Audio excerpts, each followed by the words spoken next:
time, but she loved it, so I was happy, and I was right there with her. Yeah, when I went down with Mallory, right? So we went down 3 weeks after the parks reopened, like I think it was the first week of August. Um, Scott was down. Scott like stayed down there right after the parks reopened. Like he was at old. He stayed because they worked from down there because he's DVC. Mm. But we went down. Mallory and I met him for about 5 days, and they were staying at Wilderness Lodge. They're staying at Boulder Ridge. Okay. And so back then, the feature pool at Wilderness Lodge like closed at like 7 because this was like right after they reopened from COVID. Yeah. They kept the Copper Creek pool up until 10. So everybody, when they closed the feature pool, everybody went over to the Copper Creek pool, and it became like the party pool. But it was it was so fun. We had the best time over there. It was great. Yeah. It wasn't a quiet pool though. I can tell you that. Yeah, exactly. Yeah, we didn't make it to the quiet pool. My daughter wouldn't be welcome there, I imagine. She fit in real well. She fit in real well at the other pool though, in the kids area. She was loving it. That's how you gotta do it. Hey Alfred, hope you're doing better. Good seeing you. Okay, so we will get cracking. This will be for Monday as everybody comes home from Wine and Dine and gets ready for the return of all the old races. We got the Everest 5K, the Race for the Taste, and the Tower of Terror 10. I just saw that. That's cool. That's crazy. I've been wearing those shirts forever, so now I get it because I've done all the Tower of Terrors. That's the one race I've done. Oh wow! I wasn't going to do any more races this year. I told myself that I wasn't going to do Princess. I wasn't going to do Springs. Yeah, I've heard that before. I don't know. I might not though. I say that we'll see. But then again, I see the thing is I'm tempted to not sign up because lately, but I think this one actually will sell out. I think this one actually has a pretty cool theme. It's just weird how you've been able to get in these things, kind of last minute. Yeah, that's how I got into Dopey. Yeah.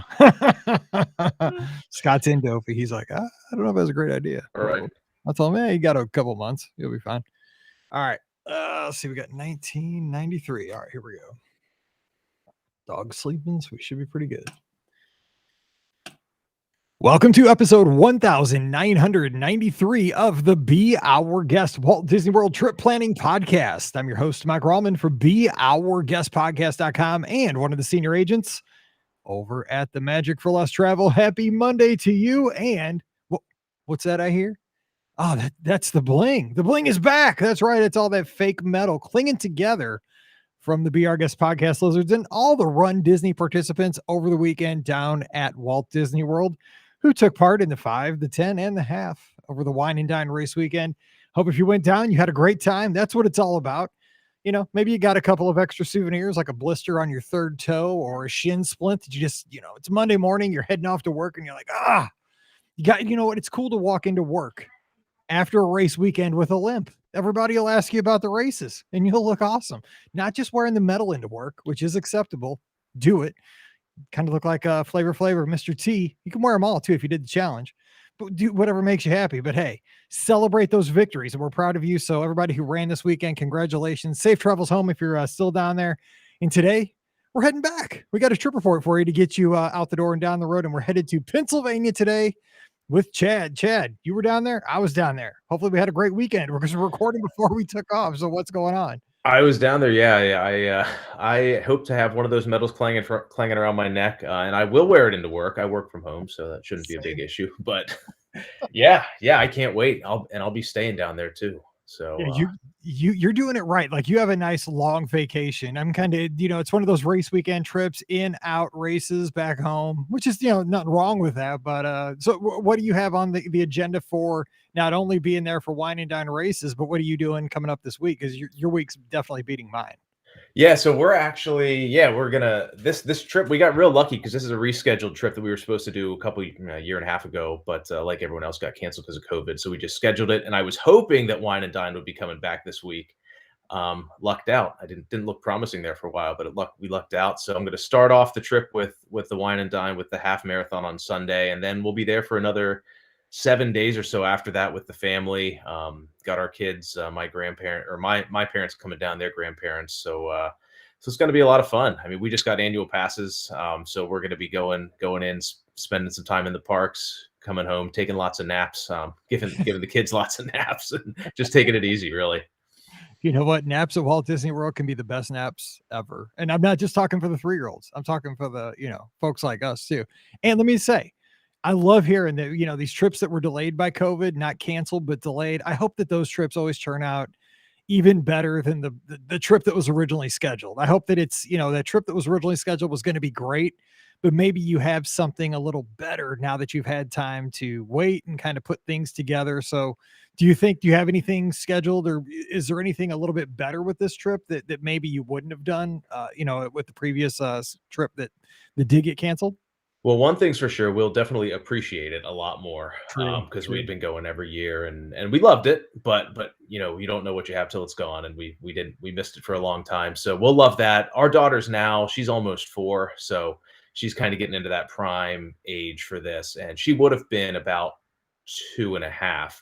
So I think, that's something that's gonna be better for us. I think she'll enjoy it a lot more at the age of 4 than she would have at 2.5. But, yeah, I mean, we're kinda doing the same stuff we had planned to do originally. I think having the annual passes now will make it, more enjoyable. This is our first trip down there with the annual passes, so we'll see what that's all about. Plus, who knows, maybe some Genie Plus action. I know. I can't wait. Well, we'll be talking about that, I'm sure, this week, because this will be my first experience with it while we're down for the race weekend. So we'll see. It's going to be exciting. Let me ask you too. We got another runner here, so I just got to ask you real quick before we jump into the trip report. We found out earlier, in the last few days, about the spring surprise from Run Disney. We had all kinds of speculation as to what it was going to be, but we actually spoke that into existence because Scott jumped out last week and gave his prediction as what he thought it would be. He thought it would be all 4 park icons. Pretty good idea for the 50th anniversary, honestly. But Disney, hey, I'll give them credit. I mean, it's a historic kind of thing. They go back to some of the more popular races that we haven't got to do for the past 5 to 7 to 10 years. They're bringing back the Expedition Everest 5K. They're bringing back the Race for the Taste 10K, which is going to have kind of a Ratatouille spin, it said. And then also, there's not going to be a half marathon this weekend. They're going to do the Tower of Terror 10 miler, which I loved that race back in the day. That was my jam. That's the one race I've done every one of them that they've had. So when you saw that news, what were you excited? Was this something that has you excited for maybe heading down in April, late March? Man, I would love to. I think my family would disown me if I tried to get down there Same, for same. another race. I'm doing Wine and Dine. I signed up for marathon weekend. So I had kind of written off the April event, and then I saw it. I'm like, oh, you know what? That doesn't sound so bad. So we'll see. Maybe by then they'll allow me to do it. But no, it did excite me honestly because the marathon's going to be pushing it for me in January. I've never done one, and it was nice to see some more manageable distances. So I could see myself doing the challenge for that. I'd love to, if not this year, then in the future. But yeah, I had never actually done any of those races. That's cool that they're from the past. That was kind of before my time, but they all sound pretty cool. Yeah, it's one of those things like, I didn't do Everest 5K ever. And I didn't do the Race for the Taste. And it's just one of those things. I just like to do them just because it's one of those things. I never got to do those. But I'm like you. I said, nope, I'm out after marathon weekend. And I'm going to, hold off till next year after that. I'm good. I've done a lot of races. Run Disney, thanks. They always get us back in. Anyway, let's hop into your trip report because we got a lot to talk about. We're heading back to last August, your trip. So set this trip up. Where'd you got, kind of how did it come together for you, and who went down with you? Yeah, yeah. So I guess kind of to get the full picture here, we need to back up to when our last trip was canceled, and it was going to be August of 2020, and then that got canceled, and we had been hyping it up with my daughter. We thought for sure things would be cleared up with COVID by then, but it never happened. And so we're trying to keep the Disney vibe alive. It's actually when I found this podcast, and we were trying to do anything we could to stay connected with Disney, waiting for it to come back. And one of the things we did with our daughter, who at that time was 2.5. We were always playing the Happily Ever After fireworks, and it's right around the time Disney released that. I think on YouTube they released the full show, and so we would watch that every night. And she got so excited, and she just loved seeing that, and it gave us kind of that connection to Disney World that we really loved, because my wife and I have loved going there for years. And fast forward to this past summer, and we start hearing about, we're thinking we're going to catch the Happily Ever After fireworks show here in November. It's like, we're good to go. Then they announce, okay, we're going to have some new fireworks for the 50th anniversary. But Happily Ever After will be back afterward. There's that window when they said it was coming back. Then all of a sudden it's not coming back. It's done. And you have until the end of September to see it. So I'm like, I got to get her down there to see these fireworks. And I pulled the trigger. I don't know if it was the right decision or not, but we just had to get her down there. So I kind of surprised my daughter and my wife, and we talked about it, and we decided to take her down. And we ended up surprising my daughter the morning of to take her down to see the fireworks. And we ended up catching, I think, the second to last show before Happily Ever After was no more. So that's how that trip kind of came about. That's very cool though, that you fell in love with it, virtually over, just watching it on YouTube or, not seeing it in person, but then being able to, well, I won't get ahead of myself because I want to make sure that we get to kind of the big reveal of the show, but that's cool that you got to get there before it went away. And you're right. It was kind of shocking for all of us that a show that didn't have a run that long, and it seemed to be beloved by a lot of folks. I mean, this wasn't something that was kind of lukewarm.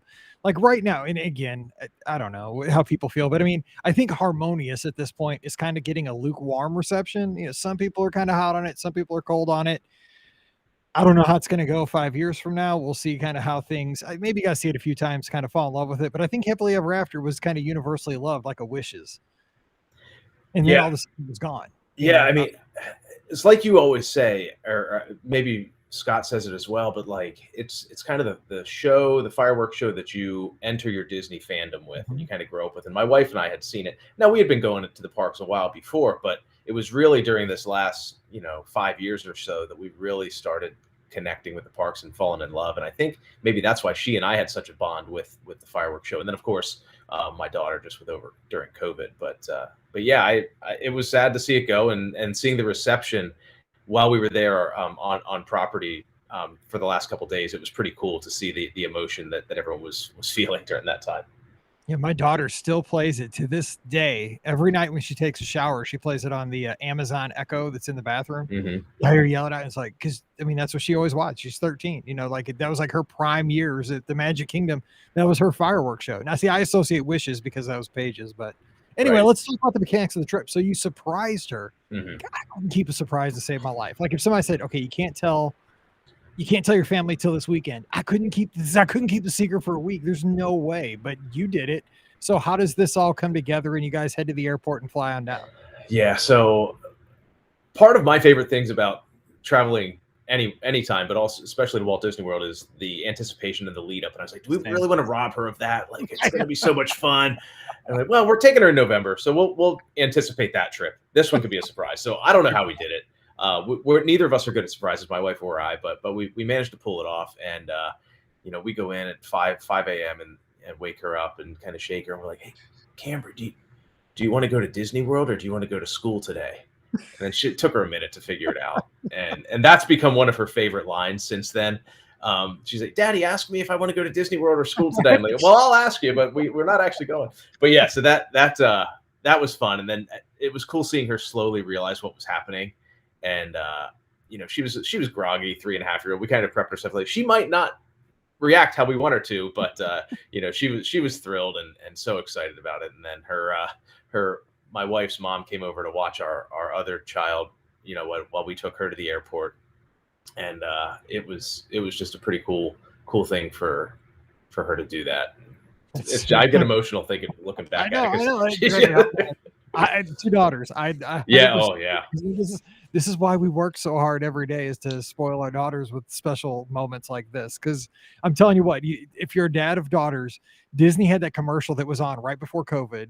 They're only little for a little while. Oh, that thing just wrecks you. I'm just telling you. I can't even think about it right now. Let's get back to the show. Yeah, please. I'm just staring at everybody else. Okay. You put in the notes though, and I appreciate the notes, that you guys arrived down at MCO and you guys hopped out of the Magical Express line, which again, this was back in August. And I know that the lines were long. They're not going to be long for much. The lines won't be long for much longer because the Magical Express will be gone. But you guys rented a car. So tell us about that situation. Yeah, so I had never done Magical Express, and I was just, I heard about it on here, and make a reservation. So we made a reservation. I'm thinking, naively, okay, we show up, we got a reservation, we'll jump on the bus and go to the resort. And my wife's like, as we're walking down, we get our bags. Like, there's usually a big line for this. I'm like, no, it's fine. So I see the line, and it was crazy. And I just had no idea if the line was going to if it was going to be real efficient and move us right through, or if we were going to be there for 3 or 4 hours. And we're just like, well, this is not a real long trip. We were only there for 3 full days.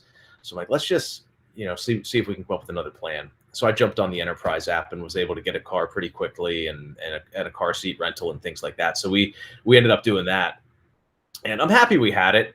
I was thinking this whole time, we were doing that. I'm like, man, I wish someone would invent a car service that had car seats so you could take your kids in the car seats and everything. And then after I got home, I'm like, oh wait, I wonder if Uber has that. So I went back and looked, and sure enough, they have a car seat service through Uber, which I wish I had thought about at the time. But no, it worked out doing the rental car, and I guess with the car shortage now, we were pretty lucky that we were able to get one. But that's what I was saying, because we said that was like the meat of the rental shortage. So I was shocked you got a car. Enterprise, good St. Louis company there. I like it. Yeah. They got the job done. They came through in that occasion for sure. That's good stuff. All right, now you guys stayed at Wilderness Lodge. So tell us why you picked the lodge and what did you think of staying there? Give us a little review. Yeah, so we like wilderness stuff in general, camping, things like that. And a couple of years back, we had gone to Wilderness Lodge to eat at Artist Point.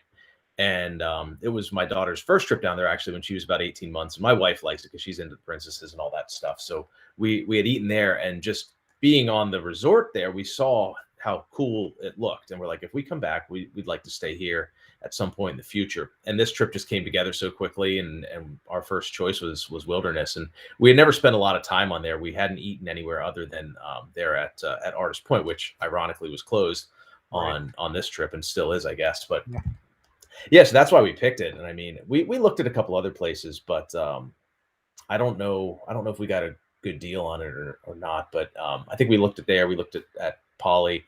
We like the Magic Kingdom area. And we knew that was going to be the focus of this trip with our daughter, especially. So we wanted to stay close. We like the boat transportation to the Magic Kingdom. So that was why we went with this. Now, I haven't really jumped ahead too much, but it looks like you spent most of your time at the Magic Kingdom. It looks like you also went to Animal Kingdom. Were those the only two parks you guys go to Epcot or the studios? We didn't do the studios. We had, because we were there for we had a 3-day park ticket, and we were like, we can't try to do everything, There's something at every park we'd like to see, but we also wanted to, make the most at a couple parks, and knowing we'd be going back.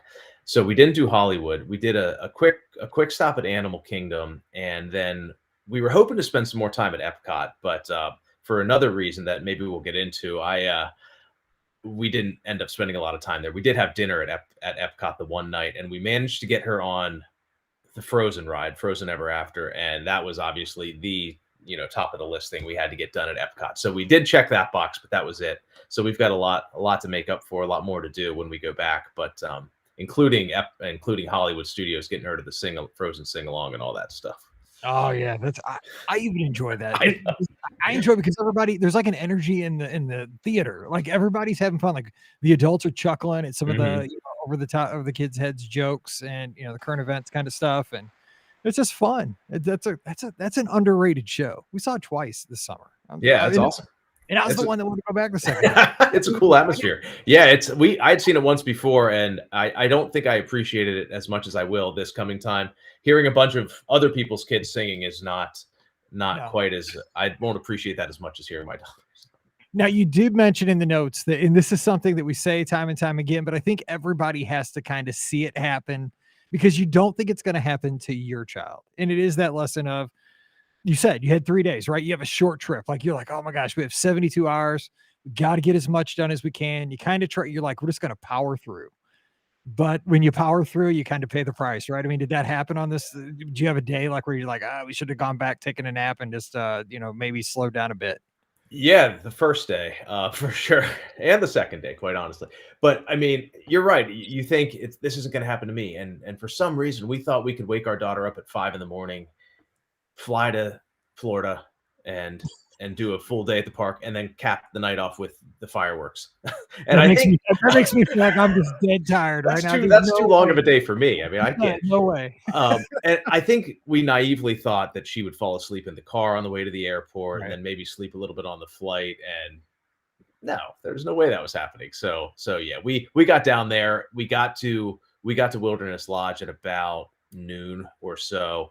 And we were thinking we were going to go to the park and to Magic Kingdom, and we said, no, probably not. So we hung out there at Wilderness Lodge for a bit, found Geyser Point, which became our favorite stop for the adults.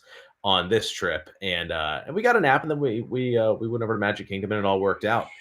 And then we made the mistake the next day too, and tried to power through, and we really solidified the need for naps. And she's like a different person. Everyone's nodding their heads right now. You know, your kid's a different person after their nap. You just got to do it. Same. I mean, so am I. Yeah, I mean, everybody is. I mean, Yeah. you cannot. And Disney Disney can just wear you out. It's overstimulating all the time, not only for the kids. I mean, there's always smells, sounds, and just you're walking all the time. It's nonstop coming at you from all directions. And I mean, 3 years old, holy smokes, it's crazy. Anyway, so let's kind of break this down because you did a lot of extra things I want to hit on, but let's talk dining. You mentioned Geyser Point, and if you're at Wilderness Lodge, I mean, God, even if you're not at Wilderness Lodge, just jump over on a boat from the Magic Kingdom, go to Geyser Point, especially when this time of year when the weather's not just super hot. It's just a great time to go over. Great food, great drinks, TVs, little couches, like tables you can sit around. Awesome. But what about some of the other dining? I saw you guys went to Be Our Guest. I haven't been there in forever. How'd that go? Yeah, so it was great. I mean, we loved it, and it was kind of the peak of the trip as far as dining. And it was our last night there. That was the highlight for dining, and we got her all dressed up, and she had like a little princess tiara, and we went there, and she melted down. So from that perspective, she looks cute. She looks very cute. She looks very cute. These little princesses that melt down. They're like, oh, they're so cute. They're just giving it, Yeah. The tiara lasted all of about 15 minutes. We got a picture, so that's great. That's the highlight. But I mean, it was a good experience. It was just we looked at each other, my wife and I. We said, you know what, maybe we don't need to come back here in November. We'll give it another year and see. Because she just, she loved it. She loved the Beast was walking through and everything. And it was very cool. She appreciated all that. But maybe the more formal dining isn't quite her speed yet. Well, what about Coral Reef though? Because that has like the opportunity for entertainment. Like if there's something that it's calming, like the big tank, and you got the fish. I mean, it's very soothing in there. It's almost like it's like the old school Mission Space 220, I think. Yeah, it was that was one of the big surprises of the trip for me, because I had never been in there and I really didn't know much about it, and it was just happened to be one of the only reservations we could get that night because we knew we wanted to go to Epcot. And I was like, yeah, you know what, fish, that's kind of cool. She'll like that. But the fish tanks on the wall, I mean, that was the aquarium there. That was really neat, and that gave her something to look at, something to entertain her, and she really enjoyed it. And that was a very, very good experience. Good meal. I don't remember what we had, probably seafood, but yeah, it was. That was one of the surprises, but it was really great, and I think we'll definitely go back there with her. I don't know that I would rush back, if it's just me and my wife. Not that there was anything wrong with it. There's other places I'd like to go, but I think for the kids, they really appreciated that. Yeah, if you can't get into Space 220, just go to Coral Reef and pretend like the fish are stars. And I mean, it's very similar. I mean, the food's a lot different, but other than that. All right, so I want to jump into a few kind of the other stuff that you did while you were down there. One of the things that we talked about before we started recording was that you did some late night swimming at Wilderness Lodge, especially over in the Copper Creek side. I did this when I was down with Scott. We went down right after park openings, right after the parks reopened in beginning of August of 2020. And Scott was staying over there. Mallory and I jumped over there and hung out with him a little bit, and we did a little swimming. And it was just those pools over there are amazing. And night swimming at Walt Disney World I think is one of the most underrated things to do. It's a great time to get out there, and it sounds like you guys had a blast as well. I mean, it's a fun thing to do with your family. Yeah, and I honestly wouldn't have even thought the pools would be open that late. So when we came back from, I think it was one of the nights we did the fireworks, we came back and the pool was still open. And my daughter was like, Daddy, can we go swimming? And my first thought was, no, it's too late for that, of course. But then I was like, well, no. Yeah, you got to be when you have kids. I'm telling you, if you don't want to swim, I've done this so many times when Paige was little and when Mallory was little, you got to take a route. And this is where you got to know your resort, right? You got to make sure you don't go by the pool. Like, you may have to go the longest way to your hotel room, but you got to because they can, like, kids have a sense, like they can hear the pool. Like you got to distract them. Like, yeah, we're going to go around by Mr. Potato Head. I know we're staying in the other end of the 50s and the Potato Heads are in the 80s, but we're going to walk all the way around to Art of Animation no, it's crazy because the kids will know and like want to swim at 10 o'clock. I know. Yeah, Like and once it's in their mind, once it's in their mind, you can't get them off yeah, it too. yeah. No, you're right. And in the end, I'm so glad we did it because she loved it, and she's not a overly adventurous person. She's kind of hesitant with things and slides and things like that. But we got down there weren't a lot of people there. It was probably 9 o'clock, and so it was just us. And they have that little kids area with the slides and the water fountains and everything, and she had it to herself, and she was able to explore and just play around, and by the end of the night she was doing everything without hesitation and just having a blast, and that kind of formed the foundation for the rest of the trip, where she was just much more adventurous in the pools. And yeah, it was great. And I mean, we probably won't have that ability when we're down there in November. I don't know that the weather will be quite right for that, but I'm really glad we got the chance to do it. You never know though. November could be hot. I mean, I think Yeah. the weekend, the race weekend, from what I'm seeing, again, it's already happened by the time the show comes out. It's going to be a little cool, I think, and maybe a little rainy, but it could bounce back. So who knows? Yeah, but I've told the story on the show a couple times from way back when my oldest, who just turned 25 this past week, when she was like 7, she might have been 6. We were just getting into the whole Disney thing. We're staying at All Star Sports in January because we were on Christmas break. My wife and I were both teachers, so we just went down. And I promised her, when we planned the trip like in September, oh yeah, we'll swim every night. They have pools at Walt Disney World. It was January and it was like so cold. It was a cold snap. I mean, it was like in the upper 40s, low 40s, something. It was so freezing. I told Pam, I do not want to get in that pool. And the pools are heated. All the pools at Walt Disney World are heated. Even at the All Stars, they're heated. But man, our room was so far from that pool. It was fine when you're in the water, but man, you had to get out of that water and hoof it all the way to your room. Oh man, but I got in because that was back when Pam always says I was still trying to catch her. So Yes, it's things you do for love. not right? much. You won't do that. Yeah, exactly. Hypothermia, but you take it and you go. Okay, another thing I want to talk about, because this is kind of one of the challenges. Wilderness Lodge has a lot going for it. Copper Creek, Boulder Ridge, that whole campus. But running, it used to be one of my favorite places to run. But ever since they started working on reflection there and then kind of shut it down, they took out that awesome path that went between Wilderness Lodge and Fort Wilderness. So you were trying to get in some runs. So how'd that go for you? Yeah, that was probably something. If I had it to do again, I mean, I would definitely have stayed there. But yeah, I wish I would have done a little better research on the running. My thought, for some reason, was that I was going to be able to kind of run out there on World Drive and kind of catch the loop that goes around Seven Seas Lagoon, or not around it, but over to Polynesian, and it doesn't work like that. And I got out there and gave it a try, but I quickly learned, you're not running on World Drive. So I turned around and went back and I found a nice loop between the cabins. You go around the pools, around the cabins and everything. It made about a mile loop. So, and it's nice. I mean, it's beautiful in there in the morning. So I really enjoyed that. So it wasn't a problem at all running around there. I wish that trail was still open that you're talking about though. That's a great trail. I guess that's never coming back, huh? I don't know. I mean, it doesn't seem like to be. It's got to still be there. I mean, Yeah. It was just a trail. I mean, and if they're not going to do it, and just reopen the thing, it wasn't that. And I would think it'd be very convenient, not just for the runners, but just for the folks to commute between. Right. Say you're in Fort Wilderness and you want to eat at Whispering Canyon. Just hop on over. Just. I don't know. I think that seems too logical to me. I don't know. Yeah, exactly. 18 other reasons why they can't do that. They can build these, bajillion-dollar roller coasters, but I mean, I'm thinking like this little pavement, just connect the two resorts. But I don't know. It takes a miracle for that stuff to happen. Yeah, and I'd love to see him make a trail around the whole Seven Seas Lagoon. I don't know if that's ever going to happen. It seems like that'd be easy enough for them to do, but yes, thank you. Exactly. It's only been 50 years. Right.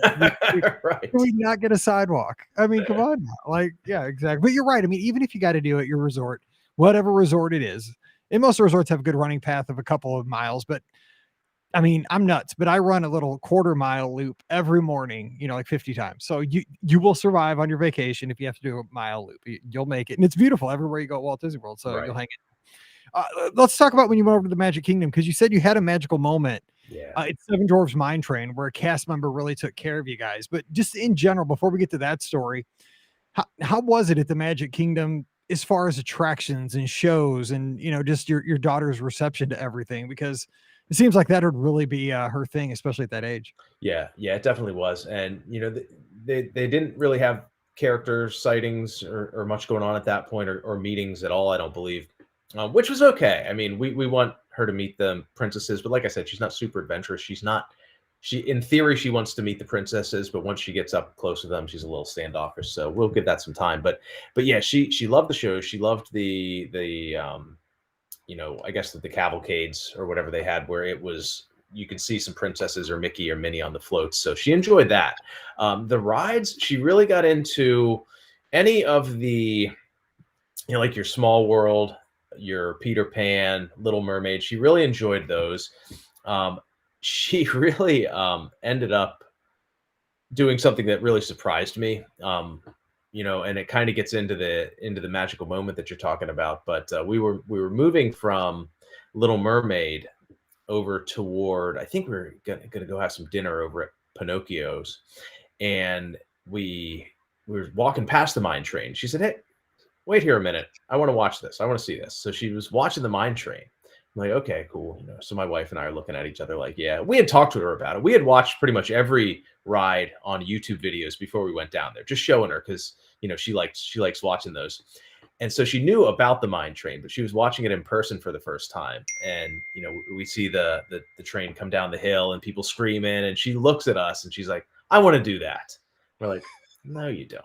Just to each other, Okay, this sounds like my daughters, because my daughters will either, like, when they find something they want, it's either the most expensive thing or it's the thing that'll have the longest wait in the theme park, right? I mean, it's exactly it.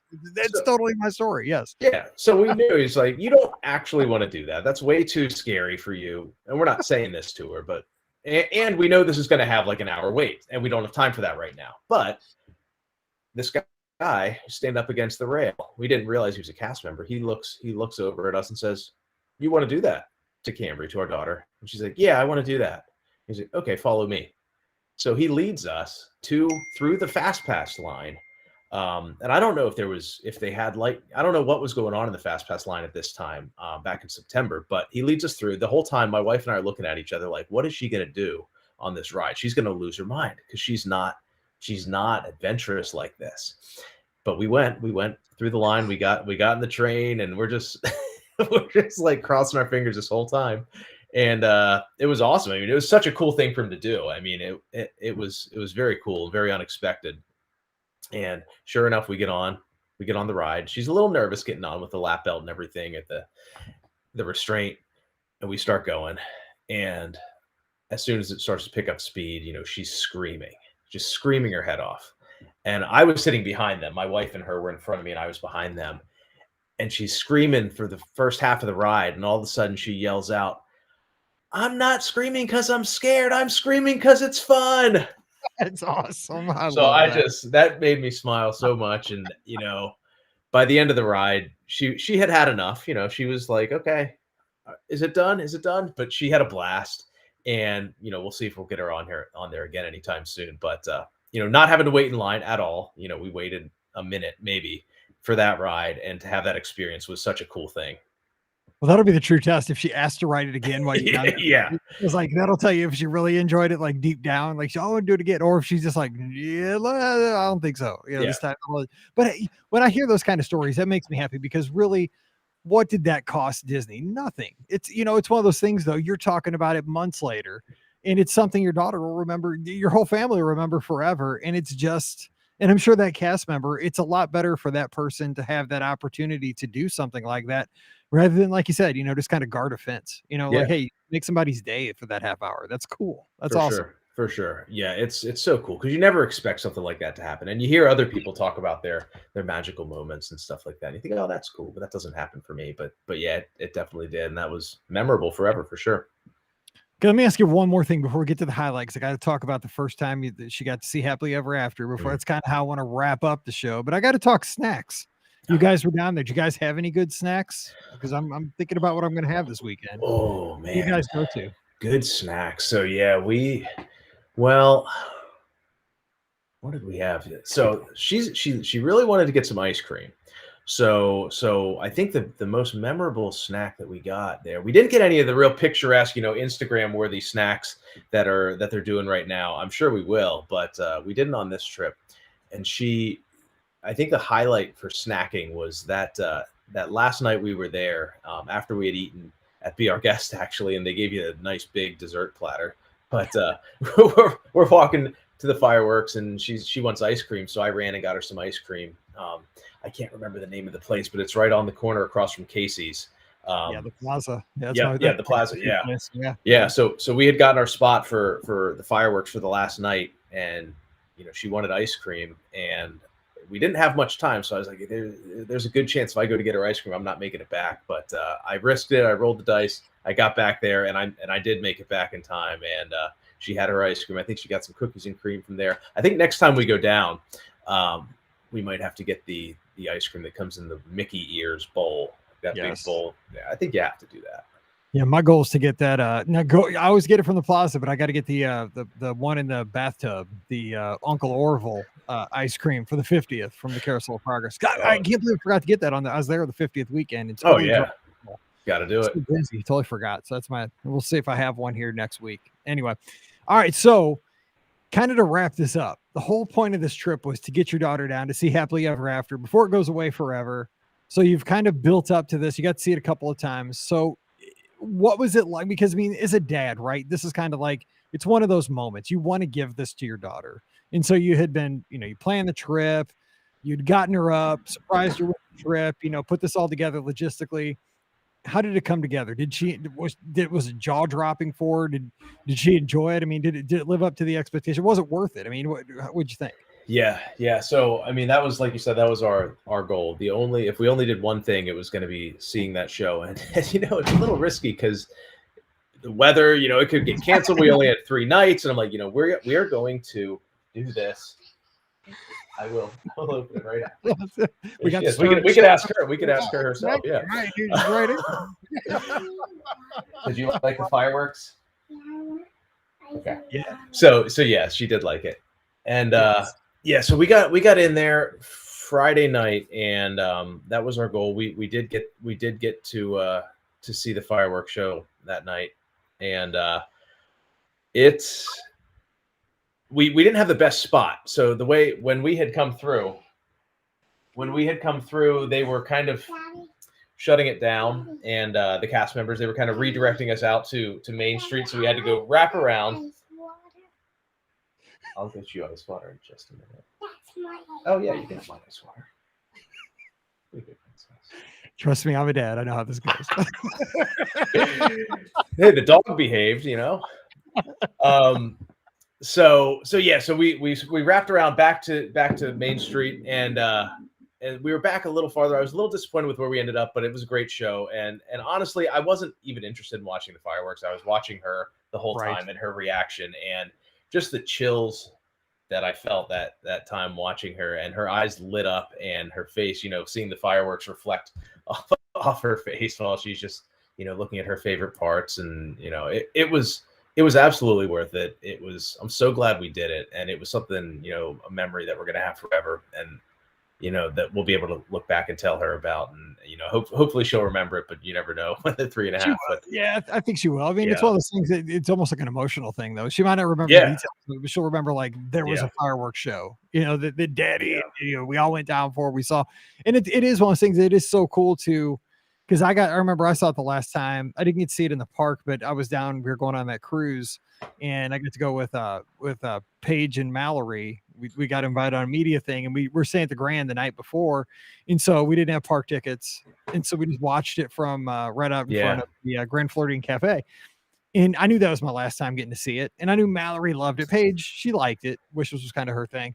But I just got to sit there and watch it with my girls. Like, that was just the coolest. It's the same thing. It's just one of those things you want to watch it with your kids. And I'm glad you have that opportunity. Yeah, it was so cool.